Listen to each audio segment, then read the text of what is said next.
Hello friends, welcome to our channel. दोस्तों, 1970 से 80 का दशक जब जापान एक तरफ विकास की ओर तेजी से बढ़ रहा था, वहीं दूसरी ओर जापान का कुछ भाग दहशत और डर के साए में जी रहा था।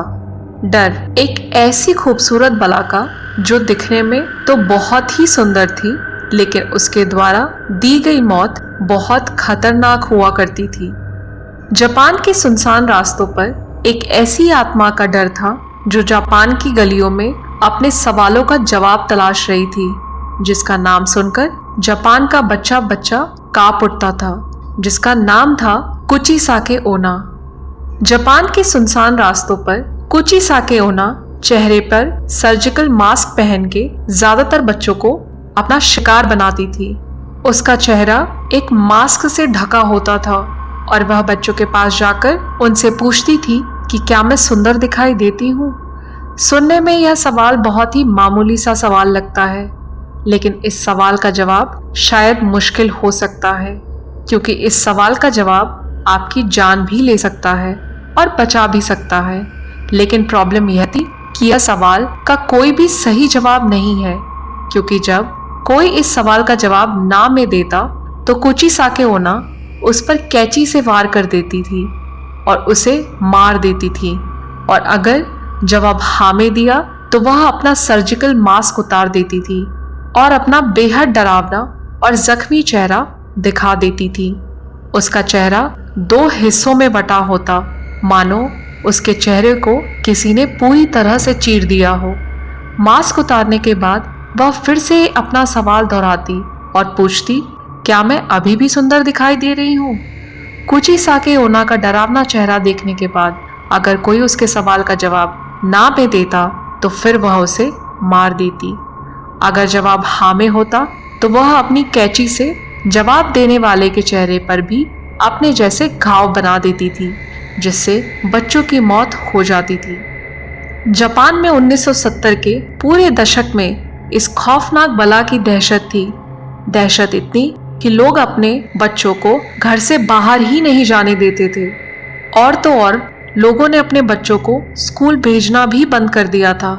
और कुचिसाके के शिकार बने बच्चे और कुछ अन्य लोगों की खबरों से वहां के न्यूज़पेपर भरे रहते थे।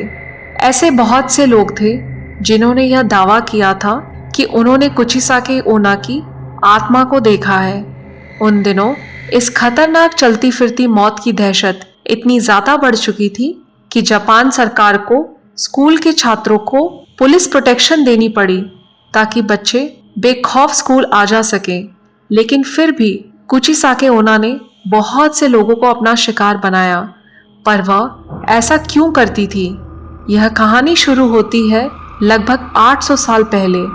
जापान के एक छोटे से गांव में एक बहुत खूबसूरत औरत रहती थी, जिसे अपनी खूबसूरती पर बहुत नाज था। वह अपने पति के साथ रहती थी, जो कि एक समुराय था। युद्ध के दौरान उसके पति को युद्ध में भाग लेने जाना पड़ा, और जब वह युद्ध से अपने घर वापस आया तो उसने अपनी खूबसूरत पत्नी को किसी गैर मर्द के साथ उसके घर पर देखा। यह देखकर वह समुराय बहुत क्रोधित हो गया और अपने तलवार की एक ही वार में अपनी बीवी को पूरी तरह से घायल कर दिया। उस तलवार के वार से उस औरत का मुंह पूरी तरह से फट गया। अब कौन तुम्हें खूबसूरत कहेगा? इतना कहकर वह समुराय हमेशा हमेशा के लिए अपना घर छोड़कर चला गया। समुराय की तलवार के हमले से उस औरत के सुंदर चेहरे पर एक बहुत भद्दी और डरावनी स्माइल जैसा घाव बन गया था। जब उस औरत ने अपने चेहरे का यह हाल देखा तो उसे यह महसूस हुआ कि जिस खूबसूरती पर उसे इतना नाज था, वह चेहरा अब बेहद डरावना दिखाई देता है। वह यह सदमा बर्दाश्त नहीं कर पाई और उसने अपने ही घर में रखी कैंची से अपनी जान ले ली। वह खूबसूरत औरत मर गई और सबको लगा कि कहानी खत्म हो गई। लेकिन लगभग 800 साल बाद वह फिर से जाग गई और बन गई एक खौफनाक रहस्य, जिसे कहते हैं कुचिसाके ओना। आज भी जापान के कई लोगों का ऐसा मानना है कि कुचिसाके ओना आज भी जापान के सुनसान गलियों में घूम रही है और अपने अगले शिकार की तलाश में है। तो दोस्तों, इस वीडियो में इतना ही।